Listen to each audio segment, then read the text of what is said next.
Caw-caw! Shit. The Darkest Hour story arc. This story arc is the main reason, and the only reason, I'm reading Superior Spider-Man. When Superior Spider-Man came out, I didn't want to read it due to the fact I just don't care about Spider-Man. And I thought Superior was just a gimmick just to sell comic books. And it is. However, I didn't know Marvel was going to run with the idea and be behind the idea for a whole year. I picked up Superior Spider-Man in trades, issue 1 through 10, and I'm caught up with it into issue 21. And I must say, Superior Spider-Man is the most interesting and intriguing comic book Marvel's putting out right now. It's not as good as Thor, God of Thunder, and it's not as good as New Avengers, but okay. However, the internet really hates Superior. Yes, this is shit. It is shit. I'll give it that. It is fucking garbage.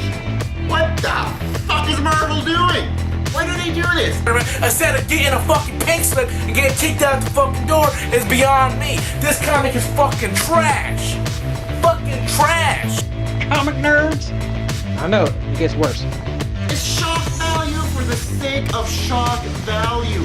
It's fucking insanity now. It doesn't... Holy fuck! Now, I'm not trying to shine a bad light on these guys. They have their own opinion and they've been reading comic books longer than I have. But they have a point. This is Superior Spider-Man in a nutshell. Either you read it and you like it, or you're just a purist and not only likes Peter Parker. Either you're gonna accept it, or not. The new status quo for Spider-Man. Every character needs a little push, something new, something that gets people more interested in the character. And Superior Spider-Man is that new spice, I guess you can say, they put on Spider-Man. And with that, I'll give you a quick rundown about Superior Spider-Man and who he is. If you already know about Superior Spider-Man, go ahead and skip ahead. For the people who don't know, let me give you a quick gist of what he's been doing. Okay, first off, Peter Parker's dead. Bullshit, Spider-Man died. What about the spider strength, spider durability, all the other stupid special powers? Now hold on, let me finish. Goodness. He's the main character. Yes and no. Dr.Otto Octavius, aka Doc Ock, aka Dr. Octopus, has taken control of Peter Parker's body and switched Peter's mind into Otto Octavius' body. The problem is, Otto's body was dying off. Otto's body died when Peter Parker's mind was inside of it, and it all happened in Amazing Spider-Man number 700. So you get the reason why fanboys are raging. Spider-Man is one of the 3 iconic superheroes in comic book lore. The one thing that sets him apart between Batman and Superman is you can relate to him as a human being with the problems he goes through every day. I hate having to ditch Harry like that. It's stressful having to juggle this friends and family stuff. But with great responsibility comes... great responsibility. With that being said, over 50 years of battles, stories, emotional bondings for 6 generations of kids, men, and some women, and not just comic books, but in other media, gone. Amazing Spider-Man, Web of Spider-Man, Spectacular Spider-Man, Astonishing Spider-Man, Ultimate Spider-Man, gone, and replaced with one of his biggest foes. As you can see, Superior Spider-Man is quite controversial. Superior Spider-Man. Oh, we're fucking Doc Ock as Spider-Man. Who gives a fuck? Superior Spider-Man was released in 2013. With 2 issues coming out a month and a whole bunch of other tie-ins, Otto Octavius as Spider-Man has done the following. He has small spider bots patrolling the city so he doesn't have to. Started his own spider army, paying them, and has his own spider island base of operations. Beat the shit out of the Vulture. Fought Superior Carnage. Saved the girl by operating on her brain. Punched Black Cat in the face. Attacked the Avengers and got put on probation. Kicked Mary Jane to the curb and got a better and smaller woman.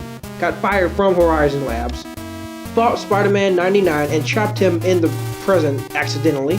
Punched Black Cat Squall in the face. Fought Scarlet Spider. Joined the Mighty Avengers. Went back to school to get Peter Parker his doctorate degree and went into business for himself. Oh, and he has a robot assistant. Now for the Agent Venom roundup. He hasn't done much, but it's something. Fought the UFOs and trapped them in another dimension. Fought Eddie Brock in a toxic symbiote. Moved to Philadelphia. accidentally spawned his own sidekick, took down the Philadelphia crime boss. Other than getting his comic book canceled, that's all Agent Venom has done in Marvel Now status quo. Now you guys are all caught up with Superior Spider-Man and Agent Venom. Now let's get into the review. One extra small bit of knowledge.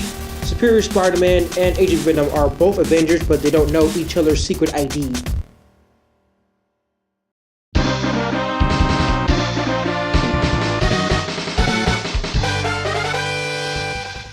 It's time for Otto Octavius to get that there. The comic starts with Betty Brant observing some hired thugs uploading weapons and ammunition to a train when an unexpected visitor comes from behind. Agent Venom appears, and as you keep reading, Betty Brant called Flash specifically to deal with this mess because the hired goons looks like Crime Master's old gang. Flash agrees as he used the power of the symbiote to go undercover to make sure he handles the problem and make sure he finishes the Crime Master for good. Right off the bat, this is a great start to the comic book. I'll get into detail why at the end of the video. Moving over to Otto, using the grant money he received in issue 20, he's now rallying his troops and doing a little pep talk as he starts his own company called Parker Industries, and even using words as the world will bend over to our collective knees. Otto is so full of himself, it's so hilarious to read. Having enough bravado to have one of his former co-workers come work for him in a newly formed company. Dr. Ellis Wortham is secretly the anti-hero, Cardiac, and he is a special consultant in Peter Industries. He is actually walking Aunt May and her husband around the new facility.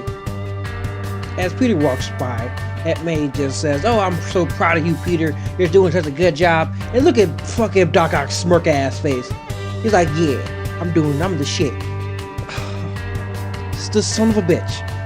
Meanwhile, in an interesting development, the Wraith notices her partner, Carly Cooper, abducted, and all her stuff has been gone and ransacked in her apartment, and she comes to the conclusion that Spider-Man actually abducted her partner to make sure his secret identity is not found. Otto stumbles to his girlfriend, Anna Marie, and they're totally about to get it on until his henchmen call him, saying there's a shootout at the docks with Venom and Crime Master. So Otto arrives on the scene, takes charge, gets a giant mech, tells local authorities to stay the fuck out of superhero business. He gets an item from his henchmen. In the docks, Agent Venom is raising hell and doing his own business as Superior Spider-Man busts through the freaking wall. As soon as he busts through the wall, the fake fraud Crime Master gives up and admits defeat. Well, that's it. The day is done, the bad guys put away, Agent Venom did all the work, and Superior Spider-Man gets all the credit. That's it. The comic is over. Nope. Otto Octavius turns on Agent Venom using the two main weaknesses of the symbiote, flame and sound. As Otto attacks Flash, he has an inner monologue that he doesn't understand why his biggest hero is actually fighting him. Flash states that they're both Avengers, however Otto thinks he's fucking smart and he's just gonna fucking attack Flash for no goddamn good reason. The comic book ends with Flash revealing his secret identity to his biggest hero. However, that's not your biggest hero, it's Otto Octavius. He doesn't know who Flash is because he erased Peter Parker's memories. Therefore, he doesn't care for his well-being. And that's how that comic ends, with Superior Spider-Man standing over Flash Thompson, and he's at the mercy to this smug-ass son of a bitch.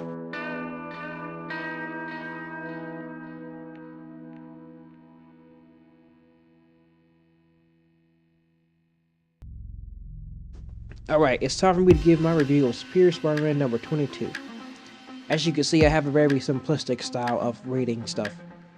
Right off the bat, this issue was just a setup issue. Nothing bad about it, nothing great about it, but it was good, nonetheless. The starting plot with Betty Brant and Agent Venom actually talking to each other for the first time since Rick Remender's run was really comforting. They haven't really talked to each other since Venom 22, and it's a good setup point for anyone who wants to start reading Venom. I did enjoy the little small Easter egg toward Phyllis Defenders. The main thing I didn't like is just same old Octavius beating the shit out of Agent Venom and like a pompous prick. Other than that, the issue was good. If you want more of this awesome sounding music, go to Simon Viglud. I suck at pronouncing names. But Simon Vic Luck's channel. He's a very simplistic artist. I love his music. You should go give him a subscribe.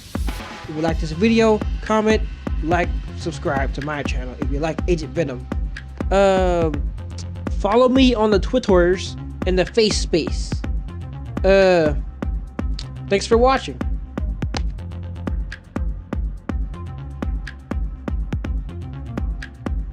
Rosie!